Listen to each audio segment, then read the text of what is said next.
Coucou tout le monde, j'espère que vous allez bien. Aujourd'hui, je voulais faire une petite vidéo sur des livres qui m'ont inspirée. Alors que j'avais lu déjà bien avant le confinement, enfin en fait, il y a déjà quelques années. J'avais commencé déjà un petit peu à lire ce type de livre, un petit peu sur la spiritualité ou sur le développement personnel. Cette vidéo, elle rejoint un petit peu la première concernant le confinement, parce que j'avais justement profité de cette période pour continuer un petit peu mes lectures.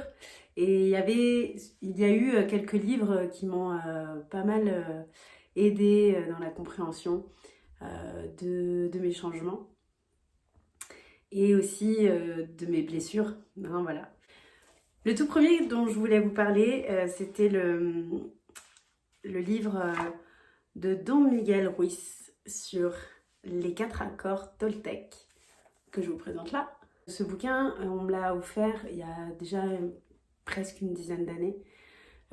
J'avais accroché avec le principe dont j'ai développé un petit peu après. J'avais aimé, j'avais déjà compris pas mal de choses avec ça que j'avais pas forcément mis en place dans ma vie. Et puis je l'ai relu une deuxième fois à un moment donné où ça allait un peu moins bien, il y a, je sais pas, peut-être 5 ans, quelque chose comme ça, 5-6 ans. Et puis je l'ai relu, il fallait peut-être bien 3 fois. Je l'ai relu à nouveau juste avant le confinement justement, juste avant mars 2020.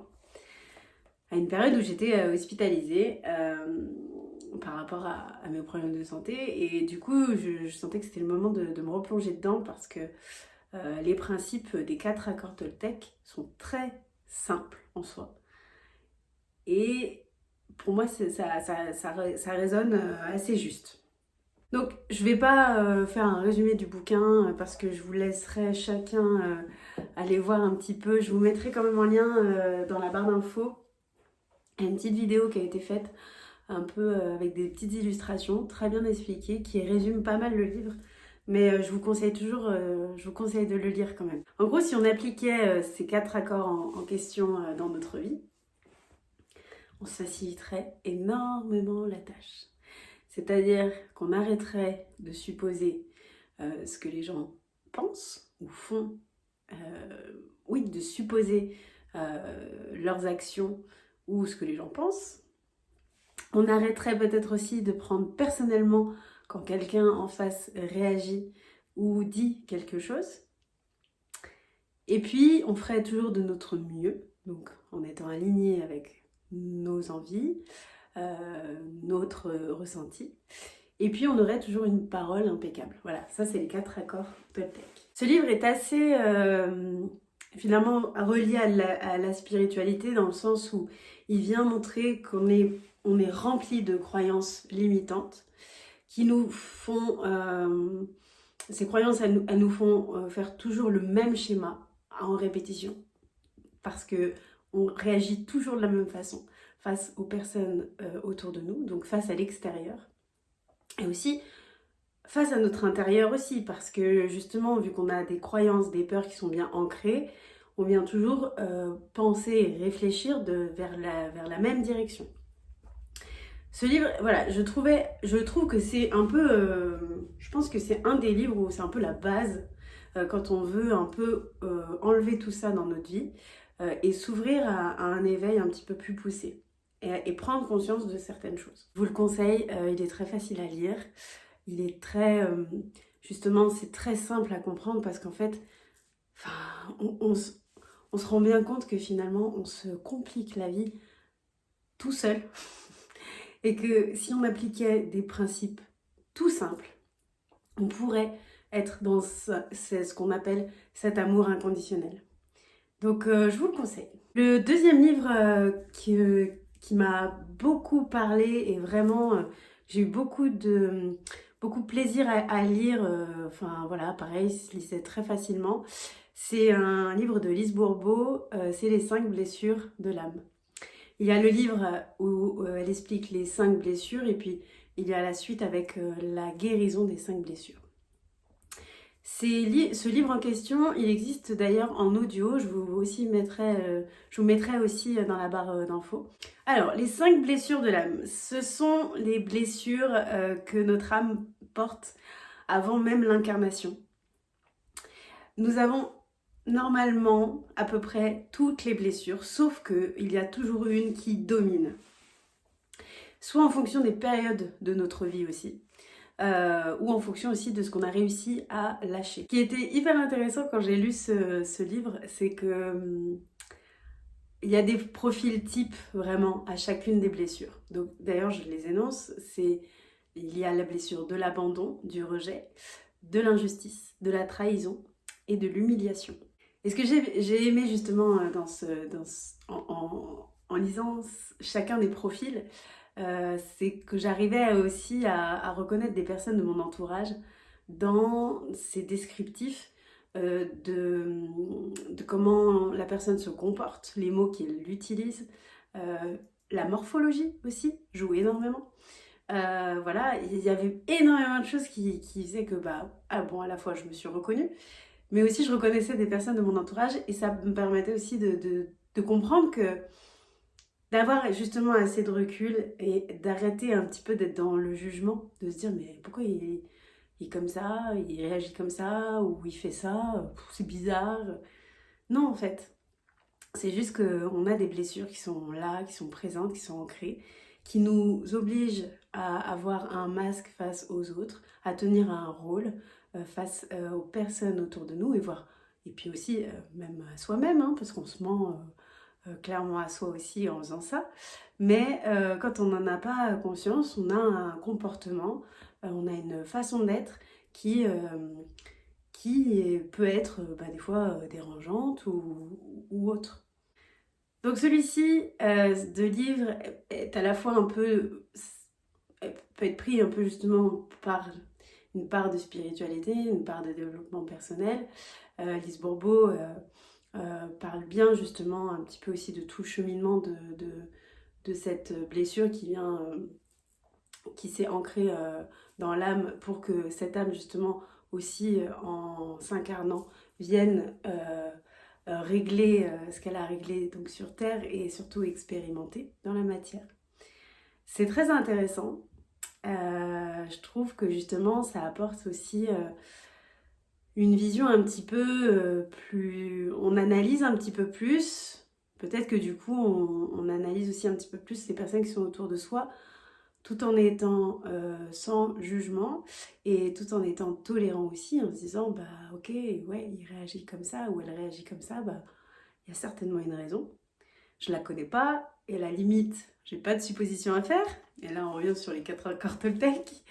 Et surtout, j'arrête de le prendre personnellement, là aussi, parce que voilà, chacun a ses raisons de réagir et de mettre tel ou tel masque en fonction de la blessure qui est la plus importante à cet instant T. Alors, je parlais des autres personnes autour, mais en fait, avant tout, donc pour soi, comprendre quelle est la blessure qui nous identifie un petit peu, qui nous colle à la peau, pourquoi elle est là.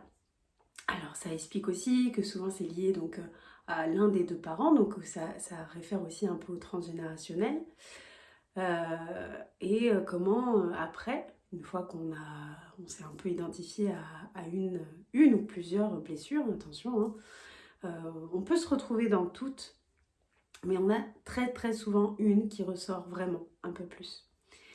Et puis une fois qu'on a compris ça, après c'est de se dire comment je guéris ça. Donc le second livre de Lise Bourbeau explique plutôt bien ça. Et parle justement du rôle de notre ego, donc du mental, de notre cerveau, à aller nous mettre justement dans des peurs qui ne sont pas forcément fondées et qui viennent réveiller cette blessure originelle. Et voilà, et qui vient faire tout un dysfonctionnement comportemental qui est assez important et qui, dans notre quotidien, peut réellement nous pourrir la vie ou nous créer des situations très compliquées dans lesquelles on se sent submergé et qu'on ne sait pas se sortir parce que notre mental, notre ego prend beaucoup trop le dessus et vient voilà, réveiller cette peur. Je vous en dis pas plus parce que je pense qu'il est plus intéressant de le lire que d'avoir tout mon compte rendu sur le bouquin. Deuxième livre qui m'a été prêté aussi il y a 2 ans à peu près, donc à une période où j'étais en séparation. Le secret. Je le vends bien ou pas? Le secret, alors on m'en avait parlé en me disant faut vraiment le lire et tout. Ok, c'est quoi? Le secret. Mais c'est quoi le secret en fait? Bah c'est le secret. Oui, mais c'est quoi le secret? Bah c'est le secret. Ok, bah je vais le lire. Donc je l'ai lu. Et donc c'est de Rhonda Byrne. Excusez-moi, je suis pas du tout anglophone. Bon bref, écrit de façon très... c'est un peu le choix à l'américaine, quoi. Voilà. Mais malgré tout, justement, ça crée un petit suspense en disant, mais à un moment donné, ils vont dire ce que c'est le secret. Alors, au bout de quelques pages, oui. Donc, tant pis, je vais vous le dire ici. Je vous spoil. Le secret, c'est la loi de l'attraction. De toute façon, on en entend beaucoup parler, de plus en plus, bien évidemment. Mais en fait, ça existe depuis la nuit des temps. Hein. C'est pas nouveau, c'est juste que, peut-être que maintenant, on se rend plus compte que, en effet, ça fonctionne. Et en effet, ça fonctionne. J'en ai la preuve assez souvent, voire même tous les jours. Le principe de la loi de l'attraction, c'est une loi de l'univers qui est régie par la fréquence dans laquelle on est, ici, là, comment ça vibre. Parce que si on part du principe que tout est énergie, donc encore nous, comme autant de choses qu'il y a autour de nous, quand on vibre, allez, par exemple, je vous donne un exemple très concret. Je vibre l'amour, la joie, je suis bien, je me sens bien dans ma life, je suis bien dans mes baskets. Ah, ça fait du bien. Et voilà, le cœur est ouvert, hop, tout est aligné, tous les chakras sont au taquet, je suis au top de ma vie. Si j'ai des envies particulières, si j'ai des projets même, et que je vibre ça dans mes projets, voilà, j'ai tel projet, puis je le visualise vraiment, je l'imagine, je me vois dedans, c'est comme s'il était déjà là. Vous faites ça, vous envoyez ce genre d'informations à l'univers, en retour, c'est ce que vous avez. Donc, je la fais courte, hein, parce que je préfère que vous alliez vous référer au livre directement. Ou après, il y en a plein d'autres hein, qui parlent de la loi de l'attraction. Donc, mais aussi, ça veut dire que je suis dans mes peurs, je suis pas bien, je suis en colère, je suis triste. De toute façon, il n'y a rien qui va. De toute façon, j'ai la poisse. De toute façon, il n'y a rien qui va. Non, mais de toute façon, j'aurais pas de chance. Enfin, voilà. Ah bah, c'est clair. Hein. Vous attirez quoi? Bah, la poisse, des pannes. Ah bah oui, mais vous l'avez demandé. Vous l'avez formulé. Et vous l'avez dit concrètement, en plus en y mettant toute votre croyance dedans, que vous avez la poisse, que rien ne va. Que de toute façon, bah non, je vais pas trouver l'amour, c'est bon quoi. Bah non, j'ai pas de chance, de toute façon, je trouve jamais personne. Vous l'avez dit, hop, ça se réalise. Cadeau, merci l'univers. C'est comment dans chaque domaine, alors, dans le livre, ce qui va bien, c'est que ouais, c'est assez... c'est bien monté, c'est bien... Il y a des exemples concrets, des témoignages. Et puis, c'est aussi pas mal par domaine, voilà. Par rapport à l'argent, par rapport à l'amour, par rapport à la santé, par rapport à soi. Voilà, c'est vraiment plutôt bien écrit. Alors, sur Netflix, il y a le film documentaire, donc, qui est vraiment tiré du livre. Après, c'est toujours pareil, il faut le regarder avec un œil un peu, bon, en fait, c'est surjoué, mais c'est à l'américaine, quoi. Voilà. Donc, en même temps... mais voilà, oui, faut voir. Vous pouvez peut-être déjà y trouver un peu des réponses dans le documentaire. Le livre est pas mal. Il y a plein d'articles à ce sujet-là. Et vraiment, je pense que c'est... En fait, voilà, à la limite, c'est une des bases, une des premières bases quand on a pris conscience d'un tas de choses, et donc j'en reviens au premier confinement, où justement j'ai eu cet éveil et j'ai pris en conscience de choses qui ne me convenaient pas. Donc hop, je vire, je fais le nettoyage. Et maintenant, c'est de se dire, mais là maintenant, moi, je veux quoi pour moi? Parce que finalement, je me découvre finalement. Maintenant, je sais ce que je veux, ou ce que je suis en tout cas. Sans ces croyances-là, parce qu'elles n'étaient pas à moi, sans ces peurs-là, parce qu'en fait, celles-ci, elles n'étaient pas à moi. Alors celle-là, par contre, elle est à moi. Bon, bah, je vais la gérer, je vais la régler. Voilà. Et après, à côté de ça, d'être dans une gratitude envers l'univers, donc dans de l'amour, qui fait que cette énergie d'amour, elle sort de vous, elle vibre, elle est émise au monde extérieur. Donc, ça fait quoi? C'est que vous allez attirer les personnes qui sont sur la même fréquence que vous. Donc, si vous êtes dans l'amour, voilà. Si vous êtes dans la peur, vous attirerez aussi les mêmes personnes. Donc voilà, le bouquin part là-dessus. Et en fait, moi aujourd'hui, c'est vraiment une base pour ma vie entière. Je fonctionne que comme ça.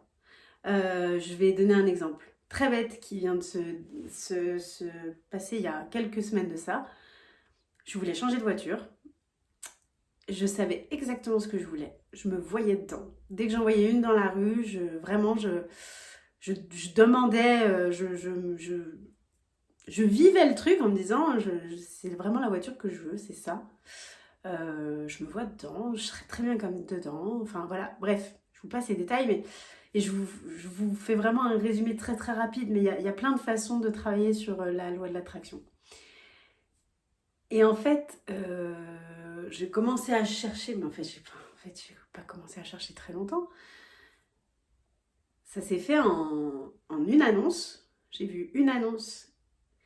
Je suis allée la voir. Je l'ai achetée. On m'a repris ma voiture au même endroit. Et basta. Et je remercie l'univers de m'avoir aidé à faire ça.